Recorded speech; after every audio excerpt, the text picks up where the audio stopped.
اعوذ باللہ من الشیطان الرجیم بسم اللہ الرحمن الرحیم۔ اس کے بعد 8 صورتیں وہ آ رہی ہیں کہ جن کو ہم سمجھیں گے جو اس وقت کا ترتیب ہے مصحف کی، کہ کورسپونڈنگ ترتیب جو ہے وہ ہے سورہ الفرقان سے لے کر اور سورہ سجدہ تک جو 8 صورتیں آئی تھیں، گویا کہ اسی طرح کی 8 صورتیں یہ آ رہی ہیں۔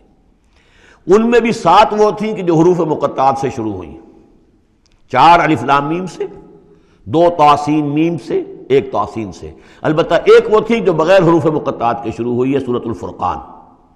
یہاں بھی یہ ایک سورت جو شروع ہو رہی ہے سورہ زمر، یہ بغیر حروف مقطعات کے ہے۔ باقی 7 صورتیں جو ہے حامیم حامیم حامیم حامیم، ان میں سے ایک جو ہے وہ حامیم عین سین قاف، لیکن حامیم کا سلسلہ چلے گا۔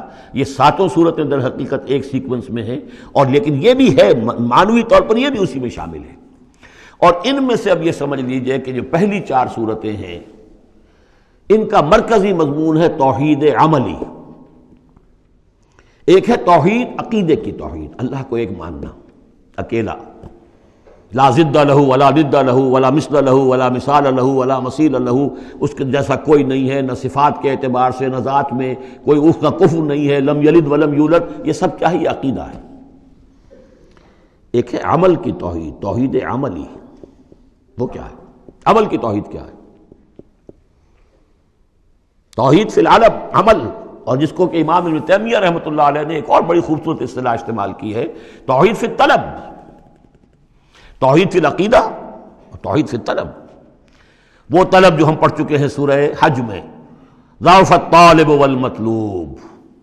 یہ طالب و مطلوب کا جو ریلیشن شپ ہے، ہر انسان کا کوئی نہ کوئی مطلوب ہے، کوئی آئیڈیل ہے، کوئی آدرش ہے، کسی کے لیے وہ جی رہا ہے، کسی مقصد کے لیے۔ ایک انسانوں کی عظیم اکثریت ہے جو حیوانی سطح پر زندگی گزار رہے ہیں، جن کا کوئی مقصد زندگی ہے ہی نہیں۔ انسٹنکٹس جیسے کہ حیوانات ہیں، پیٹ میں بھوک لگی ہے وہ کھائے گا، ادھر ادھر منہ مارے گا۔ اسی طریقے سے اس کا جنسی جذبہ، اس کا ایک نظام ہے، اس کے تحت ہی ہوتا ہے۔ اس میں جنسی جذبہ اس طرح کا بھی نہیں ہے کہ بعض انسان جو ہے وہ سور بن جاتے ہیں جنسی اعتبار سے، وہ نہیں ہے ان کا ایک نظام ہے، بس انسٹنکٹ کے تحت ہے چل رہا۔ تو جو لوگ صرف اسی پر کھانا پینا، بچے پیدا کرنا، ان کو پال دینا، اگر یہ کام کر رہے ہیں، کوئی ان کی زندگی میں مقصد ہے ہی نہیں، تو وہ نرے حیوان ہے، انسان ہے ہی نہیں۔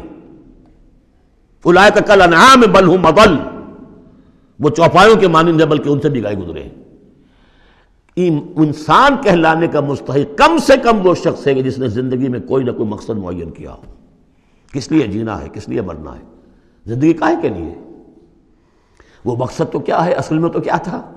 اپنے رب کو چاہو، اس سے محبت کرو، اس کو مطلوب بناؤ، تمہارا مطلوب صرف اللہ ہو، لا مطلوب الا اللہ، لا مقصود الا اللہ، لا محبوب الا اللہ۔ یہ تھا جس کے لیے تمہیں جینا تھا، اسی کے لیے تمہیں مرنا تھا۔ ان صلاتی و نسکی و محیای و مماتی للہ رب العالمین۔ جس شخص کی یہ توحید نہیں ہے وہ عقیدے کی توحید لیے پھرے، عمل میں مشرک ہے، شرک فی العمل، جس کا تذکرہ پہلے بھی ہو چکا ہے۔ لیکن ان صورتوں میں اب ایک بڑے سیکوینس کے ساتھ آئے گی بات۔ ویسے وہ آیت ہم پڑھ چکے ہیں، ارأیت من اتخذ الہہ ہواہ افانت تکون علیہ وکیلا۔ اے نبی، آپ نے اس شخص کو دیکھا جس نے اپنی خواہش نفس کو اپنا معبود بنا لیا، تو کیا آپ ایسے شخص کی ذمہ داری لیں گے؟ وہ کہتا تو ہے اپنے آپ کو میں موحد ہوں، اپنی خواہشات نفس، اپنے نفس کے کسی مطالبے کو پورا کر رہا ہے۔ یہ دیکھے بغیر کہ اللہ نے اس کو حلال کیا یا حرام کیا ہے، تو اس کا معبود تو اس کا نفس ہے، اللہ کہاں ہے؟ ہاں، اللہ کے لیے بھی جا کے نماز پڑھ لیتا ہے، لیکن دوسری طرف وہ نفس کو اپنا معبود بنا کے شرک کر رہا ہے۔ کہتا ہے لا الہ الا اللہ، تعویذ کو وہ اس کے جو ہے باقاعدہ تسبیح کر رہا ہے، ضربے لگا رہا ہے، جبکہ اس کا معبود اس کا نفس ہے۔ اسی طریقے سے حدیث میں آیا تعیس عبد الدینار و عبد الدرہم، ہلاک ہو جائے یا ہلاک ہو گیا درہم و دینار کا بندہ۔ نام عبد الرحمن ہے، حقیقت میں عبد الدینار ہے، اس لیے کہ دینار کے لیے حلال اور حرام کی ساری اس نے تقسیم ختم کر دی ہے۔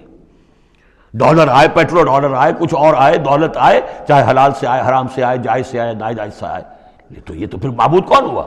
دولت۔ ہندو میں اور آپ میں فرق کیا ہے؟ ہندو نے دولت کی دیوی بھی بنا کر ایک رکھ لی ہے، وہ لکشمی بائی ہے ان کی، اس کو پوجتے ہیں، دنڈوت کرتے ہیں، اس کی کرپا ہو جائے گی تو دولت ہو جائے گی۔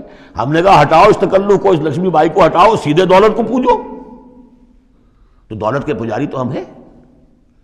یہ جو توحید ہے، توحید عملی، اس کا جو پہلا نقطہ ہے اللہ کی بندگی کی توحید، توحید فی العبادت، بندگی صرف اللہ کی ہو، یعنی کل کی کل اطاعت اس کے لیے ہو، باقی اطاعت اس کی اطاعت کے تابع ہو۔ باپ کا حکم مانو، ہاں، جو شریعت کے خلاف نہ ہو مانو، ماں کا مانو، استاد کا مانو، حاکم کا مانو، جو حکم اللہ کے حکم کے منافی نہ ہو۔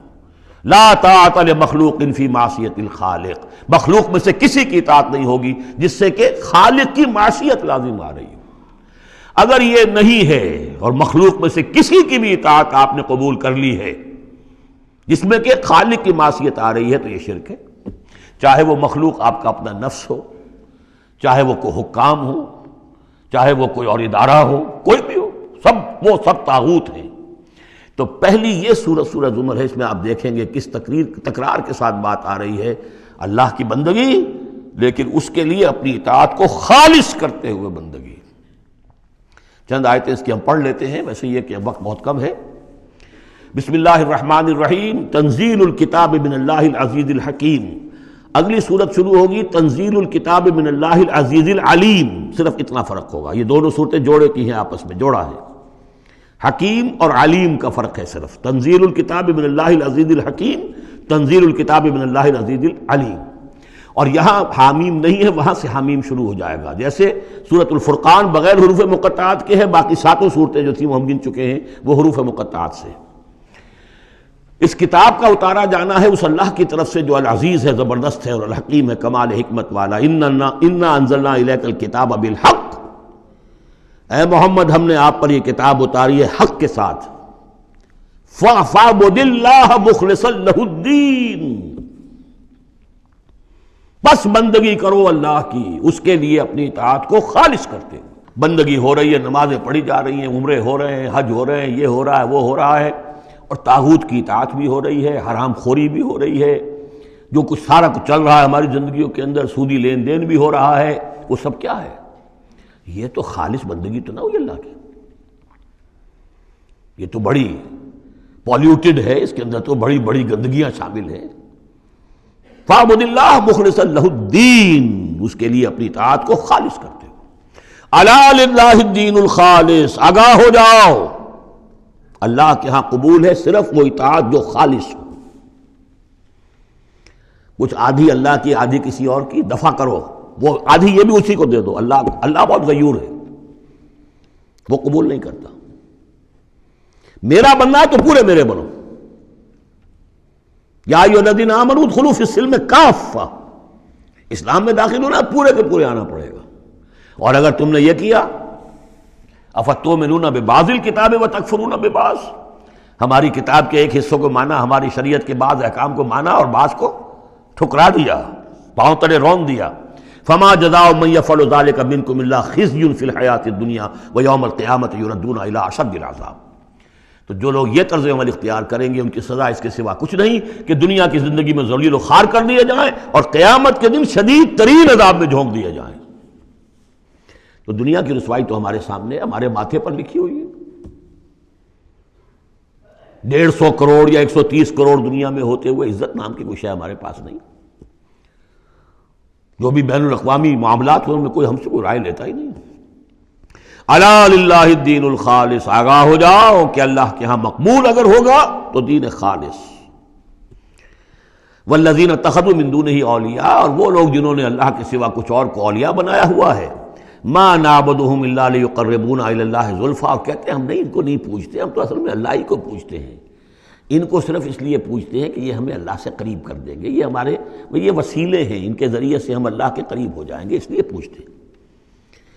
ان اللہ یحکم بینہم فیما ہم فیہ یختلفون، یقیناً اللہ تعالیٰ فیصلہ کر دے گا ان کے مابین ان تمام چیزوں میں جن میں یہ اختلاف کر رہے ہیں۔ ان اللہ لا یہدی من ہوا کاذب کفار، اللہ تعالیٰ ہرگز ہدایت نہیں دیتا ان کو جو جھوٹے ہوں اور ناشکرے ہوں، کفار۔ لو اراد اللہ ان یتخذ ولدا لاصطفیٰ مما یخلق ما یشاء سبحانہ، اگر اللہ کا واقعی ارادہ ہوتا کہ وہ کسی کو اولاد بنائے تو ٹھیک ہے، اپنے جو مخلوق ہے ان میں سے جس کو چاہتا چن لیتا، اس لیے کہ اس کے ہاں اولاد کا تو تصور نہیں ہے، اس کی اولاد کوئی ہے ہی نہیں، ایک خالق ہے، باقی سب مخلوق ہیں۔ تو فرشتے بھی مخلوق ہیں، تو اللہ کو ضرورت کیا پڑی ہے کسی کو اپنا بیٹا بنانے کی یا بیٹی بنانے کی؟ سبحانہ، وہ پاک ہے، هو اللہ الواحد القہار، وہ تو اللہ ہے، اکیلا ہے، قہار ہے، اور خود چھایا ہوا ہے کل کائنات کے اوپر، کل تخلیق، کل مخلوقات کے اوپر اس کی حکومت قائم ہے۔ صدق اللہ العظیم۔